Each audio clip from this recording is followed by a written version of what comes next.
Assalamu alaikum. I'm Bakhtavar, your English teacher for class 3. We are doing online classes because of coronavirus so that you can stay at your home and still study. Today we are going to talk about a poem that is Someone, and it's on page number 107. I have written a very precise theme over here and some words which I have found difficult and we are going to read them while going through the reading portion. So let's get it started. Page number 107. Someone. These are some words to know. We are going to read them first, then we will touch the reading part. The first word is stirring, that means moving about, awake, उठा हुआ, जागा हुआ. Cricket. ये वो वाली cricket नहीं है which we play in the playgrounds. ये cricket है जो हम लोगों के घरों में जिसकी रात को आवाज़ आ रही थी. That's greenish color sort of insect. Dewdrops. Drop of water.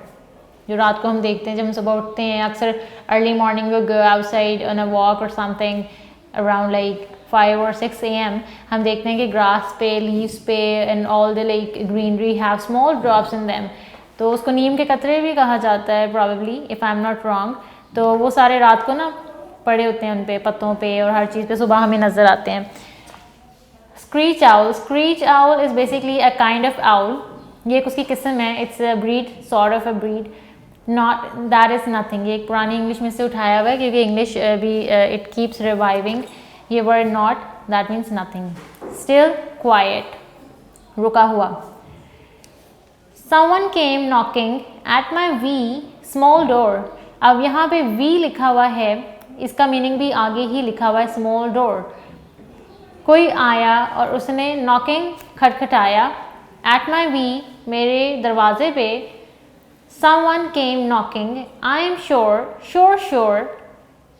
वो कहते हैं कि मैं श्योर हूँ कि कोई आया और उसने मेरे रात को दरवाजे पे खटखटाया. I listened. मैंने सुना. I opened. और मैंने दरवाज़ा खोला. I looked to left and right. फिर मैंने दाएं देखा और बाएं देखा. But not there was a string. लेकिन वहाँ पे कुछ भी ऐसा नहीं था जो मुझे नज़र आए. वहाँ पे कोई चीज़ मेरी आंखों के सामने नहीं थी. अब क्यों नहीं थी, ऐसा कुछ नज़र क्यों नहीं आया कि किसने नॉक किए? It is for a reason कि there are two types of predators. One is day predator, one type is day predator and the other type is night predator. Day predator में वो सारे कीड़े, सारे जानवर आ जाते हैं जो दिन में अपना शिकार ढूंढते हैं और दिन में अपना खाना खाते हैं और रात को सोते हैं. फिर आ जाते हैं नाइट प्रेडेटर्स जिनकी हमें आवाज़ें आती हैं रात को, चहल पहल की आवाज़ें आती हैं, बोलने की आवाज़ें आती हैं और उनके शिकार करने की आवाज़ें आती हैं जिसमें काफ़ी सारे इंसेक्ट्स आ जाते हैं, बड़े रेप्टाइल्स आ जाते हैं. वो दिन में सोते हैं और रात को अपने शिकार को निकल जाते हैं. In the still dark night, रुकी हुई गहरी रात में. Only the busy beetle. Beetle होता है वो वाला insect, it is of black colour और उसकी जो अपर बॉडी होती है इट इज़ वेरी हार्ड और बहुत कम है. ये इतने ज़्यादा नज़र नहीं आते लेकिन हाँ ये आम फिरते रहते हैं. Tap tapping in the wall. Only from the forest the screech owls call. वो कहते हैं कि बीटल की टैप टैप टैपिंग करने की आवाज़ आ रही थी. It was creating this sort of sound. और जो स्क्रीच आउल है, ये एक आउल की किस्म है, उसकी जंगल में से आवाज़ आ रही थी कि वो वहाँ पे मौजूद है. Only the cricket whistling while the dewdrops fall. पानी के कतरे पत्तों पे गिर रहे थे, घास पे गिर रहे थे और जो क्रिकेट थी उसकी भी आवाज़ें उसके कानों तक पहुंच रही थी. So I know not who came knocking at all. अब वो कहते हैं कि इतनी ज़्यादा मुझे आवाज़ें आ रही थी, इतनी सारी चीज़ें थी, मुझे जंगल से भी आवाज़ आ रही थी लेकिन मुझे नहीं पता कि मेरा दरवाज़ा नॉक किसने किया क्योंकि जब मैंने दरवाज़ा खोला तो मेरे आगे नाइट प्रेडेटर्स ही थे. ठीक है, और कोई ह्यूमन नहीं था और उसको सबकी आवाज़ें आ रही थी और उसको पता था कि जंगल से भी आवाज़ आ रही है, कहीं पे बीटल छुपी हुई आवाज़ उसकी आ रही, कहीं पे क्या कहते हैं क्रिकेट छुपी हुई है उसकी आवाज़ आ रही. तो उसको सिर्फ आवाज़ें आ रही थी और उसको पता था कि नाइट प्रेडेटर्स हैं लेकिन उसका दरवाज़ा नॉक किसने किया? It is still a question. ये उसको भी नहीं पता कि किसने नॉक किया. So now we have got some questions. The first question is what sound did the poet first hear?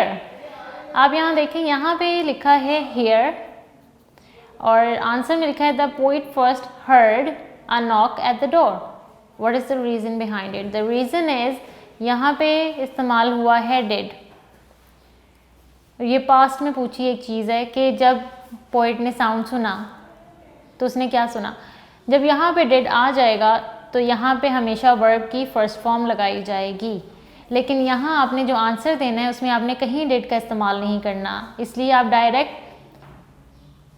किस पे चले जाएंगे, वर्ब की सेकेंड फॉर्म पे. या अगर आपके सेंटेंस में लगता हो कि थर्ड आनी है सेकेंड आनी है, completely depends on your sentence. अगर यहाँ did नहीं आ रहा तो आप वर्ब की फर्स्ट फॉर्म नहीं लगाएंगे, लेकिन अगर कहीं पे did आ रहा है क्वेश्चन में या आंसर में तो आप उसके आगे जो वर्ब की फॉर्म यूज़ करेंगे वो फर्स्ट वाली होगी. अच्छा, तो हमसे इन्होंने पूछा है what sound did the poet first here. The poet first heard a knock at the door. What did the poet do when he heard this sound. He listened. अब देखिए यहाँ पे भी डिड आया, यहाँ पे डू आया. He listened then open the door and looked left and right. What noises from outside did he hear. The beetle tapping in the wall, the screech owl's call. What was the night like? The night was dark and still. Dark and still ये reference कहाँ पे दे रहा है हमें. ये reference यहाँ से आ रहा है कि रात को बहुत खामोशी होती है और अंधेरा ही अंधेरा हर तरफ होता है. सिर्फ और सिर्फ आपको रात को, आधी रात को उन चीज़ों की आवाज़ें आ रही होती हैं जो प्रेडेटर्स जाग रहे होते हैं, जो कीड़े, इंसेक्ट्स, रेप्टाइल्स, एनिमल्स, मैमल्स जो वो जाग रहे होते हैं. सिर्फ इतने सन्नाटे में, इतनी खामोशी में उनकी आवाज़ें आ रही होती हैं. Which noise came from the forest? The screech owl's call, the cricket whistling and the dewdrops falling. Alright, so we have just gone through this very beautiful poem about night and night predators. हमने इसमें क्या पढ़ा कि इसमें I have written this over here, a short detail for you, a poem about night predators and how they make different noises. अब होता क्या है, रात इसमें ये बताया गया जो पोइट है उसके दरवाजे को कोई नॉक करता है. Someone knocked at the door, और जब वो जाके खोलता है और उसने वो नॉक खुद सुनी, और जब वो जाके दरवाज़ा खोलता है तो व्हाट डिड ही सी कि वहाँ कोई भी नहीं था. It was no one standing right in front of him. सिर्फ और सिर्फ ही was listening to all the sounds of the night predators. रात के जो कीड़े जाग रहे थे, जो बीटल जाग रही थी, जो आउल फॉरेस्ट में बोल रहा था, और जो कतरे ग्रास पे और लीव्स पे पड़ रहे थे उसको सिर्फ वही नज़र आ रहा था और उसको कोई नज़र नहीं आया कि उसका डोर किसने लॉक किया है. And it is still a mystery for him and for the readers कि उसका डोर किसने लॉक किया था. So it was all about today's lecture. If you have any query you can call your in charge and ask any time. Thank you.